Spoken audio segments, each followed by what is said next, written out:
Today we're going to be talking about shrinking the time to advisory. So this is a chat around the products, but as well as the general market and the kind of things that we're seeing out there. Today I've got a special guest though. I've got John Gibson here. He's the head of partner channels here at Figured. So John's been working really closely with channels, with partners all across New Zealand, all across Australia as well. So he's seen some really interesting stuff. And what I'm going to do today is I'm going to ask John questions about the kind of things that he's seeing, and we'll get some really interesting insights out of that too. Just to quickly introduce myself as well, my name is Nick. I'm a customer success specialist here at Figured. You might have chatted to me already. We're available on the bottom green chat bubble on the bottom right-hand corner of any page in Figured. But to kind of kick things off today, I want to start this with a story of change. And John, this is diving straight into it. So one of the things that I know I hear a lot about, especially with a lot of app partners and especially with cloud accounting in general, is that there's this big story of change, but I'm not really hearing a lot about the how. There's change is coming, it's on the horizon, it's been coming on the horizon for quite a while now. How is this coming into practice? What are you seeing in this space? What are you seeing in terms of the offerings that are available? Yeah, thanks, Nick. It's a really good question. And I'm actually down in Invercargill at the moment, meeting with some of our accounting partners down here. In fact, I've just ducked out of a meeting to conduct this webinar, and Ian, who I was meeting with, was just telling me last night about another one of those TV programs that he saw that was talking to all of the change that is coming to society, and they kind of honed in on the change that's coming to the accounting profession.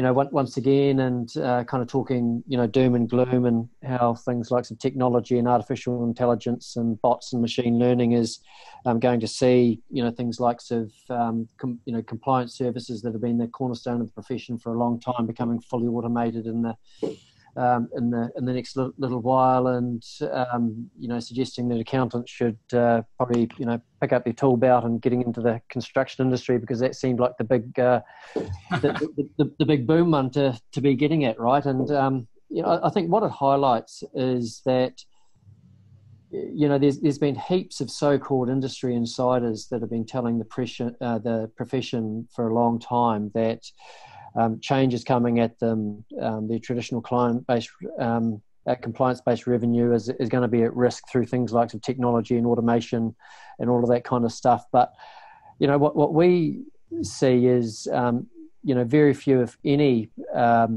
people out there connected to the profession that are actually talking to accountants and supporting them with how they might actually be able to respond to this change.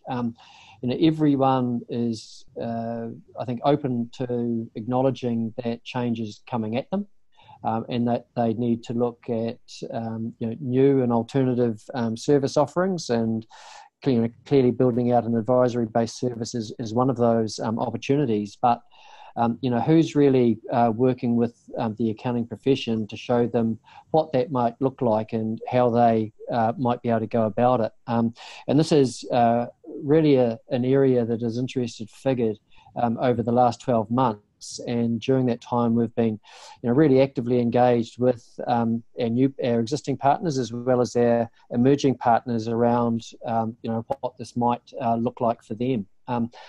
A key part of that, of course, is us putting a lot of time and effort into the Figured product, and making sure that we've got the platform that is aligned with our partners being able to look at how they might be able to deliver efficient and effective advisory-based service offering out to their clients. Because this is where a lot of it starts, right? Is making sure that you've got the tools in place that is actually going to enable you to unlock this opportunity and do it efficiently and cost effectively and at scale across your agri portfolio. So if we look at some of the work that we have been doing in the product over the last 12 months, towards the midway through last year, we introduced our multi-year scenario planning tool, which enables an accountant to take, say, a status quo position at a point in time. That could be, say, a set of annual accounts where you can look at that point in time and have a view around the financial performance of a farming business over the previous 12 months.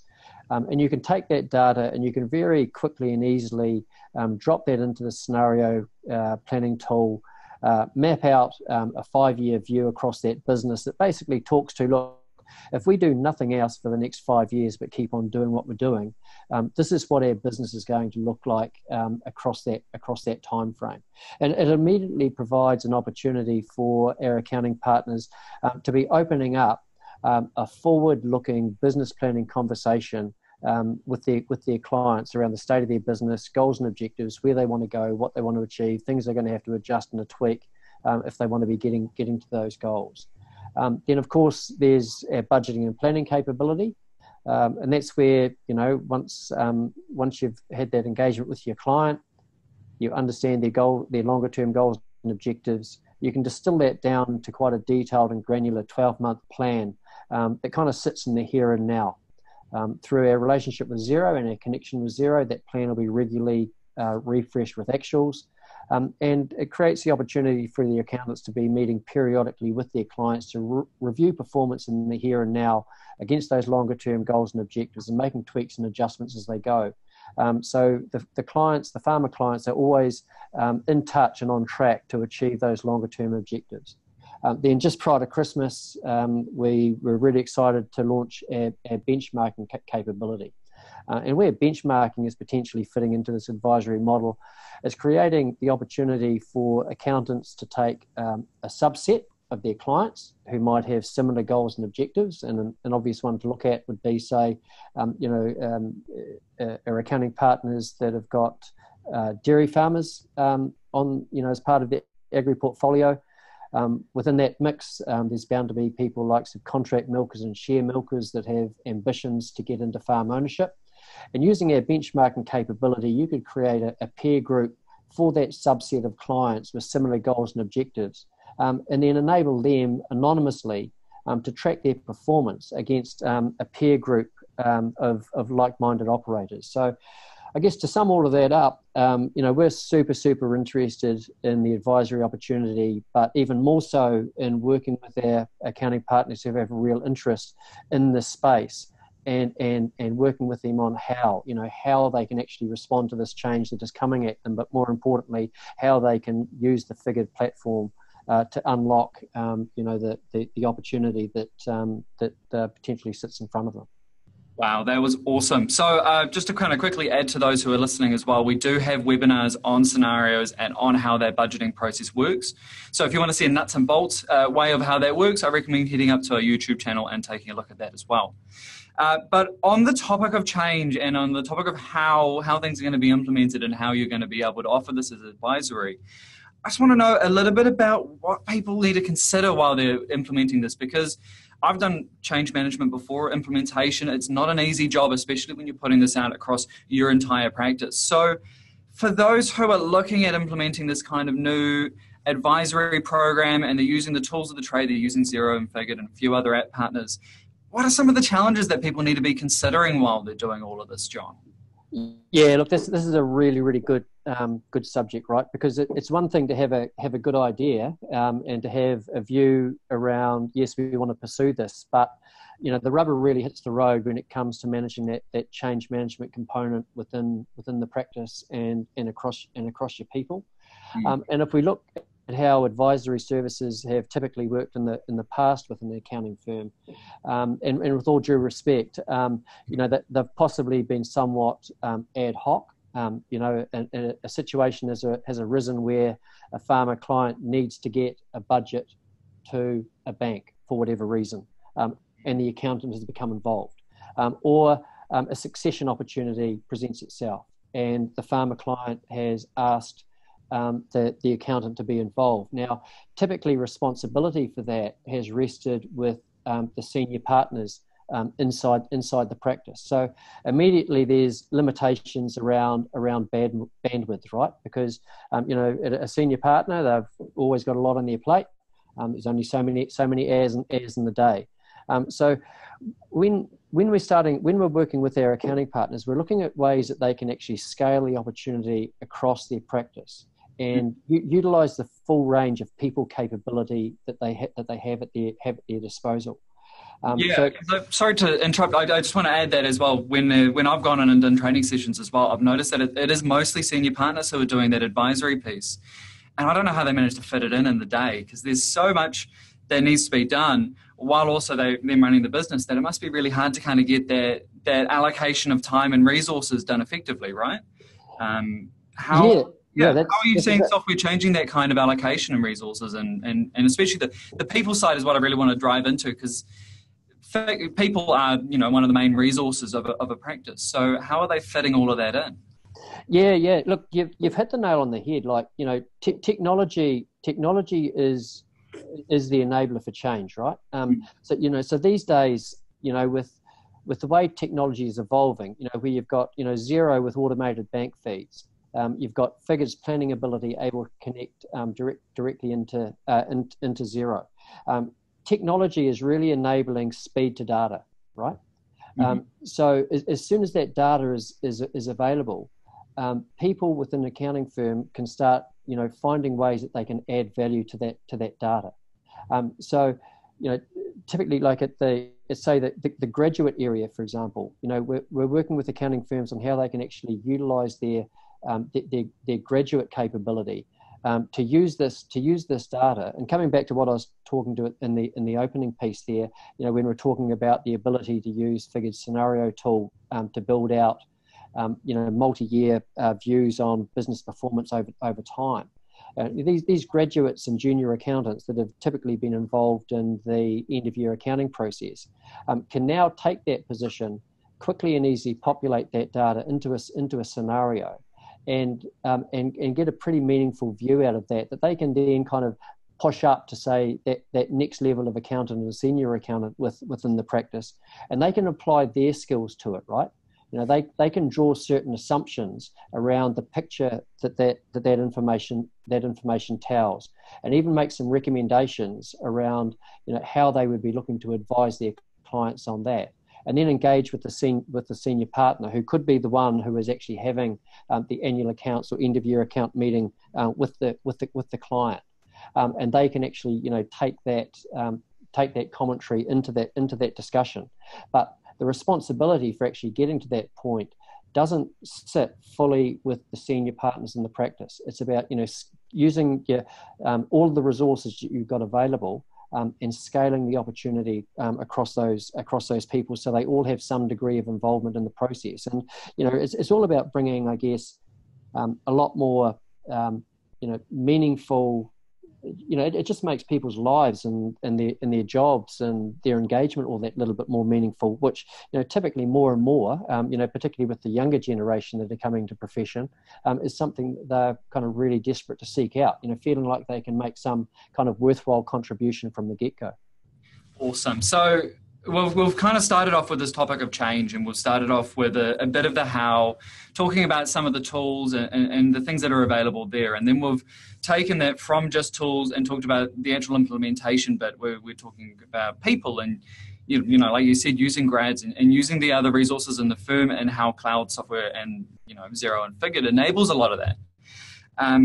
What I want to talk about after that, so how, and then resources.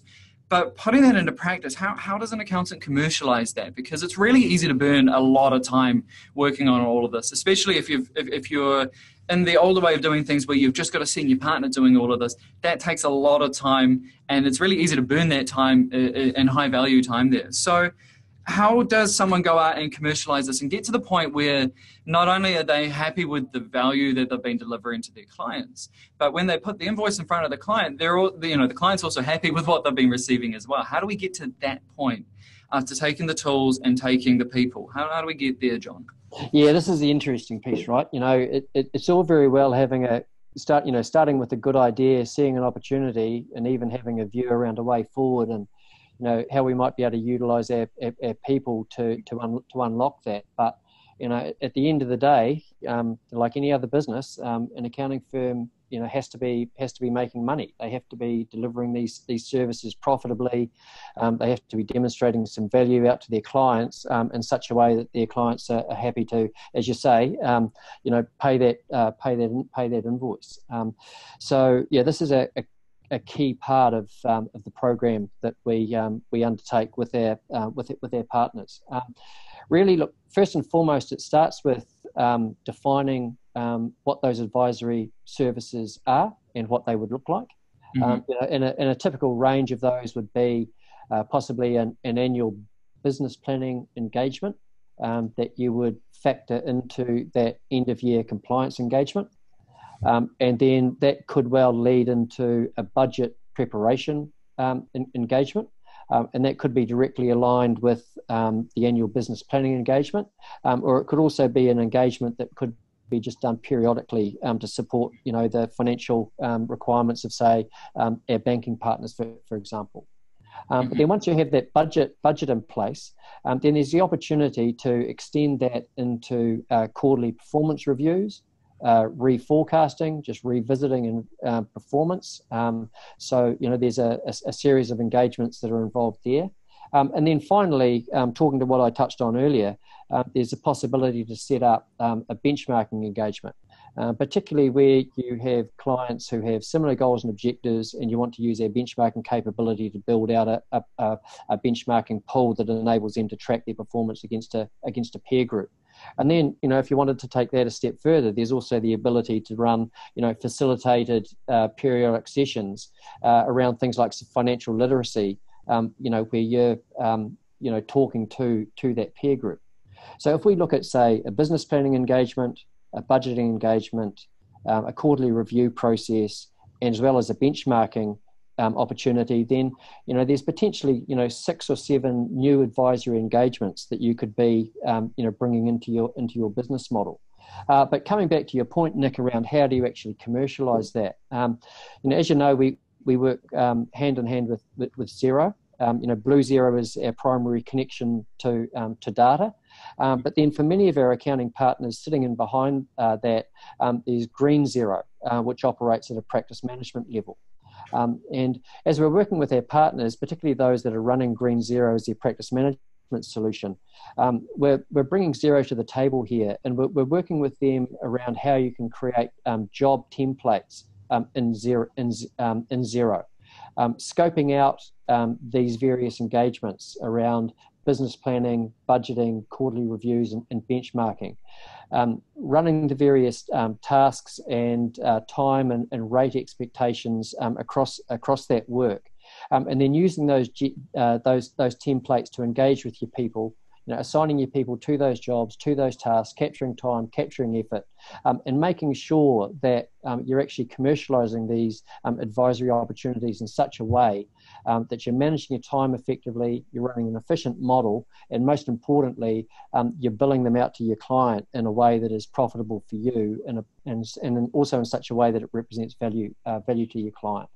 See, that's awesome. That sounds like there's a bit of a balancing act going on, right? That you've got the value that you're proud of and the authentic services that you're offering to people, and then having that positioned in a way that you can scale that inside of your firm using something like Xero Practice Manager to build out these jobs and allocate resources and effectively build the client to be profitable still, right? So that's the summary you'd say, John? Yeah, look, 100%. But look, this process isn't necessarily confined to working with Xero Practice Manager. We know that we've got a lot of partners that embrace Blue Xero, but not everybody at this point in time is running Xero Practice Manager.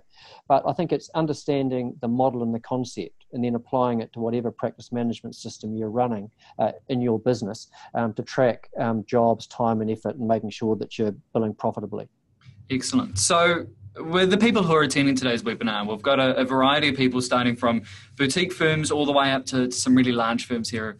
And what I want to know next is where does someone start with this? If we wanted to put this into place and we wanted to start offering this as a service, what would be the first steps? Give me some ideas. Yeah. Well, look, let's be fair. Like this is for many accountants out there. This is starting to break new ground for them, right? So it's about, how do you actually dip your toe in the water and experiment with this concept without overly exposing yourself to risk, right? So, for any of our accounting partners that are interested in exploring and validating the advisory approach, we'd sit down and work with them to model out what we would call a proof of concept project, right? And this is where we would work with them on identifying a sweet spot within their agri portfolio, where we feel we've got a type of farming operation and a group of clients that would respond pretty positively. There's a high probability that they would respond pretty positively to what it is that we want to test with them. Okay, so an example of that sweet spot could well be farmers that are approaching the end of their farming career and are starting to think about succession planning. Or it could be dairy farmers that are currently either contract milking or share milking and have aspirations to get into farm ownership. So within those two groups, we can typically find a pretty strong sweet spot where we're confident we can actually test the validity of the advisory opportunity, and do that in a really low risk and controlled way. But if it goes well, we can actually get quite a high degree of engagement and value out of that in terms of the relationships and the commercial opportunities that our accounting partners would have with those clients. Oh, that's wonderful. So to kind of wrap up what we've gone through today, we've started off talking about that change and the change management and the practical tools behind it and how it's no longer this thing that's coming, it's actually something you can implement now, right? And then we've gone through and we've looked at how you can put that in your practice. So using the resources and the people that you have available, bundling that up into a service and into a product that you can then offer to your clients and sell and still deliver that really good value by using some of, say, grads, and then kind of peppering in the different levels of value right throughout the firm. Right up into actually putting it down into an invoice and still doing so profitably and using the tools that you have available to make sure that's effective. I think that kind of wraps up some of the main points I really wanted to talk to you about, John. I understand at the end of this as well, you've got a presentation as well that you'll send out to people too. Yeah, we've got that opportunity available. So myself and the team, as we've been out there in the market and having these conversations with their partners, we've prepared just a very short self-guided presentation that can take our partners that are interested in exploring this or understanding it a little bit more for themselves, just through all of the core concepts that we've talked to. So, we're in a position where we're only too happy to kind of distribute that to the people that are online, and you just see kind of how that lands and how that resonates. And and if there's an opportunity to get involved with them in some conversation beyond that, then we'd really welcome that opportunity. Awesome. Well, I think that kind of wraps up a lot of the content we wanted to talk about. I'm just going to quickly plug in my own team in here as well. For those who are coming on board to Figured, we do have the enablement team available to make your transition really easy. So we have resources in terms of training, in terms of materials that you can provide to your clients. When you're coming on board to Figured, if you're bringing 10 or more farms on board, we'll actually set up all of those files for you too. So we'll take it from the zero file, setting it up into Figured, and then entering in things like your comparative data as well, so that you have basically your first step is ready to roll and you can dive straight into it. If you want to learn a little bit more about our enablement team, you can reach out to us using the green chat bubble on the bottom right-hand corner of every page in Figured. That's also where our support team is based, so we have live customer support during business hours. And like always, if there's something that we can't explain over text, we'll just pick up the phone and give you a call. But hey, that wraps up today's webinar on shrinking the time to advisory. Thank you so much for everyone who attended today. I hope you got a bit of value out of that, and I'm looking forward to hearing the kind of conversations that come out of that.